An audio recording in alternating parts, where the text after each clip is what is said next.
guys, hope you're doing well. My name is Mahmoud Kiasri and welcome to the new chapter of Control. So at this chapter, we would like to talk a little bit about state space properties, and we would like to have a little bit of why we actually use that, because most of the time, maybe you've heard about it, that I told you that we use the transfer function for the time that we do have one input, one output, and we use the state space for the time that we do have more than one. But actually, it's more than that. So let's dive into it and let's see why we are going to use that in our day-to-day life while we are trying to work with the control system. So as I mentioned before, right now we would like to talk about the state space properties, stability, and the anatomy of control. So at this point, we would like to see that what is actually happening and why we would like to use that, because obviously transfer function seems enough, and why we would like to put ourselves into that kind of condition that we just work with matrices. So the very first thing that we have to see is a table that shows the comparison between these two states. As we all know, when we are talking about the transfer function, this guy just shows the relationship between input and output. It means that we don't know what is happening beneath the system itself. So it's most likely an illusion. It means that you know the input, you know the output, and you know only the mapping. Then another important thing that we do have a problem that actually I'm going to show an example is about the canceled mode. It means that something happened inside and we see some kind of disconnection. Imagine that in your transfer function, because obviously your transfer function is everything after the simplification, a 0 and a pole would be the same. Obviously they are going to cancel out each other and you see that, okay, everything is fine. But actually beneath that, we do have some issues. But transfer function won't show it that to you. It just shows what is the output what is the output divided by input. And finally, we cannot see that what is happening related to controllability and observability. As you guys remember, it is very important for our system to have this kind of features. So at this point, we would like to talk about a new one. Not the new one, actually. We just knew about that state space one. So this guy is going to show us the reliability. It means that right now we do have the full internal mechanics and we all completely understand what is going on beneath it.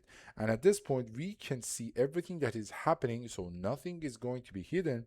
And finally, we can check all of those mathematical eigenvalues, which are going to give us some freedom in order to see that either our system is observable, controllable, or both of them, or maybe none of them.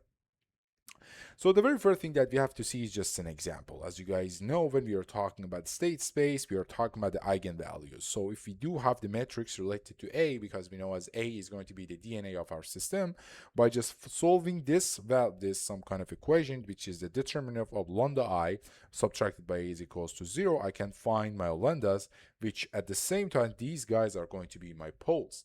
We know that if the poles are going to be on the left side of our S-plane, means that our system is going to be stable.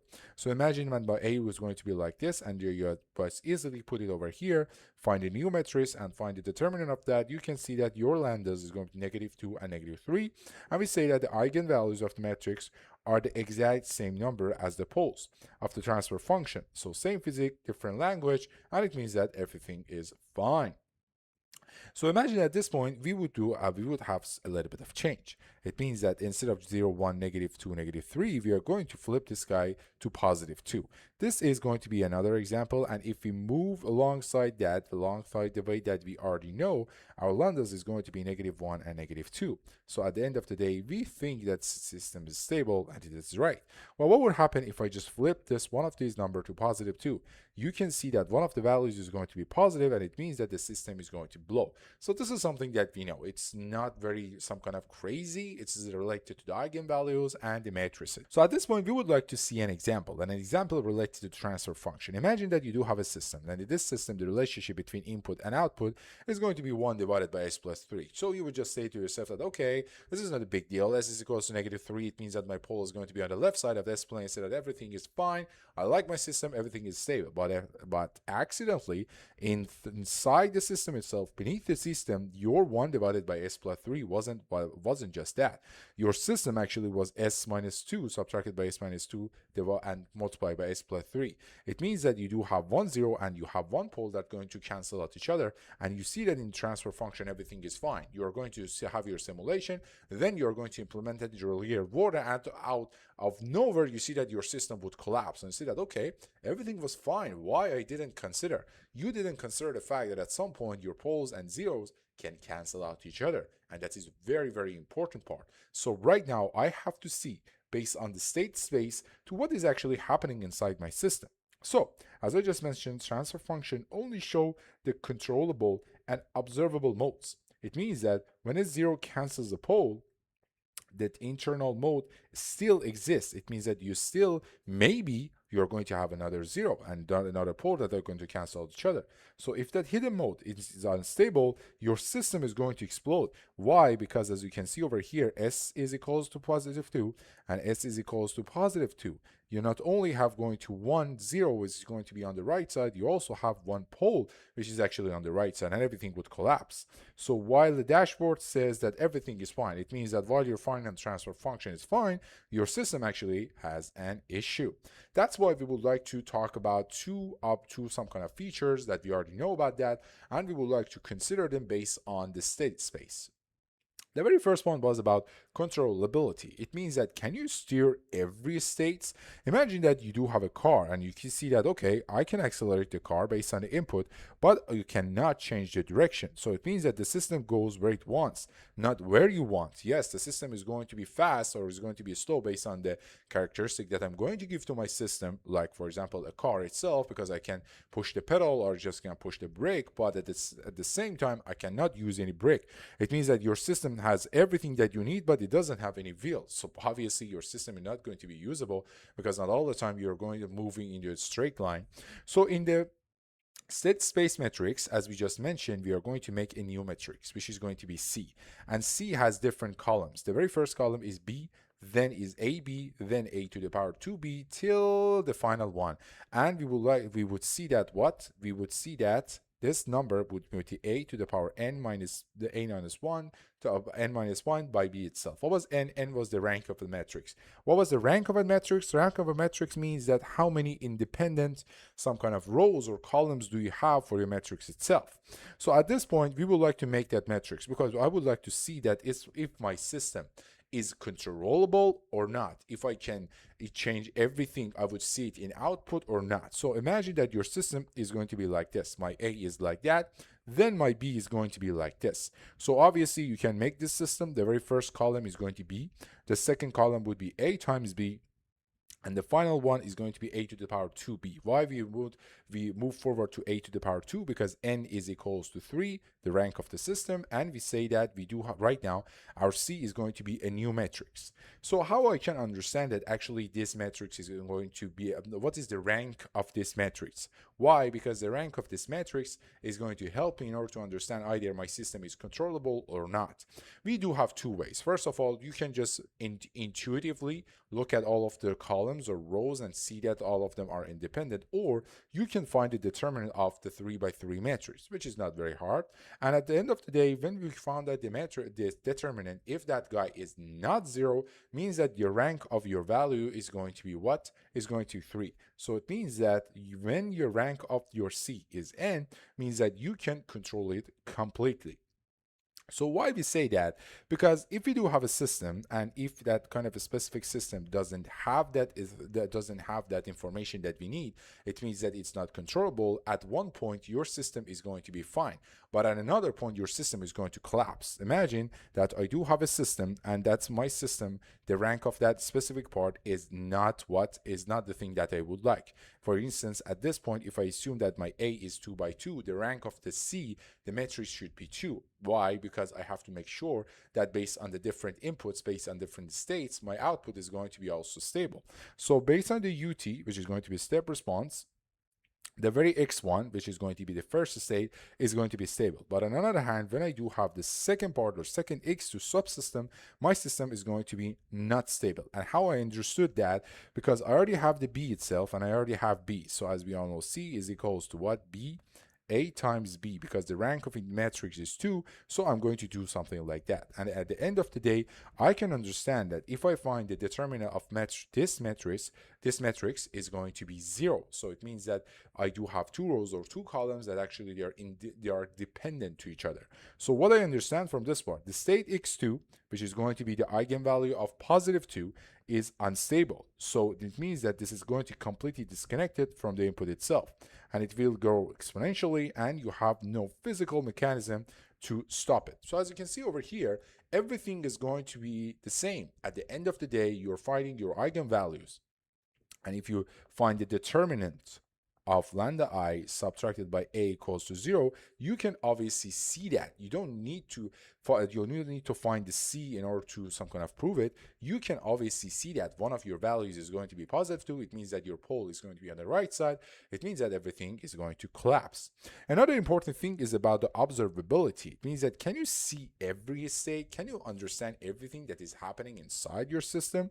Imagine that you do have your some kind of you're in the car itself and you're looking at your speed. So then you can see that, okay, my some kind of speed meter is some kind of broken. I can intuitively, I can see that at what position am I in, but I cannot see the speed or I cannot see the velocity. It means that something is not right. So I don't have that kind of observability on my whole system itself. Imagine that I do have some kind of the metrics that my system has this metrics that A is equals to be this and C is equals to be this one. In order to find the observability of the system itself, I have to make this metrics, which is the metrics as O. So how I can make that? O is going to be CA to the power 2 times, and you have to move on, CA to the power A now minus 1 transpose of that. By finding that number, by finding the rank of that number, you can understand either your system is observable or not. Imagine that we do have our system, C times A is going to be what? Is going to be this guy, which was A itself, and you do have the C, and the final value was this one, so this is your first column.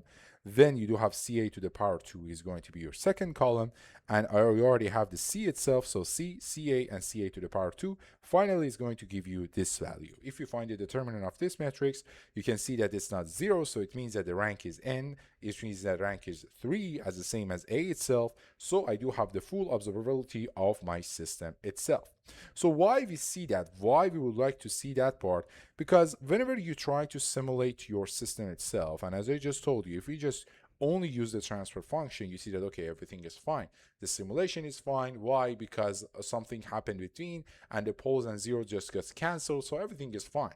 But when you actually build that, you see that your system is going to collapse. So why that happened? Because you didn't consider the fact that your system wasn't observable. You didn't consider the fact that something was wrong inside your system.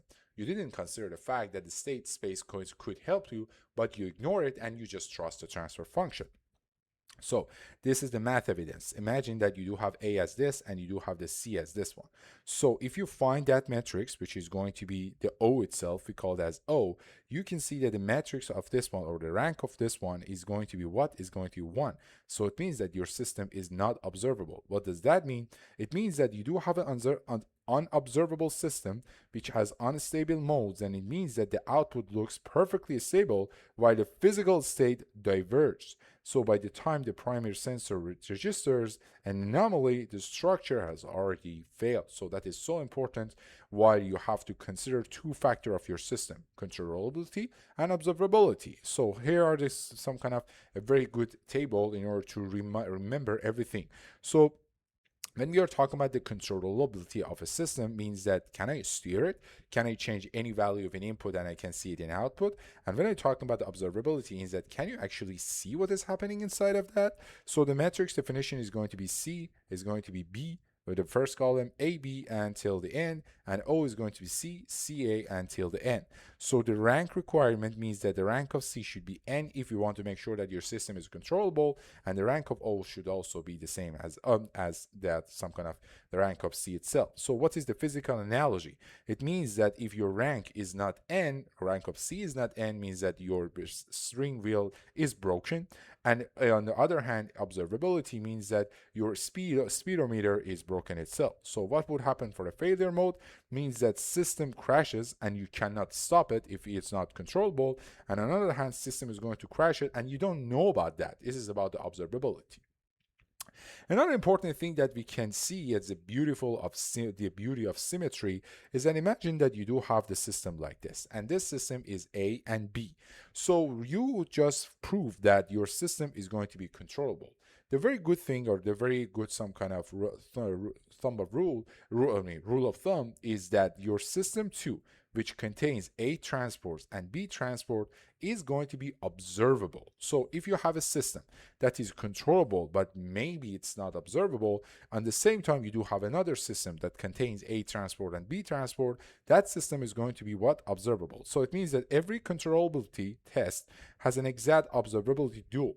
It means that if you verify the controllability of transposing the metrics, actually they are going to give you what? Observability diagnostics for free. So it means that they are mathematically mirror realities and connecting the control for the estimation. So for the next time, when you do have a system that is going to be what? That is going to be controllable, it means that its transport is going to be observable.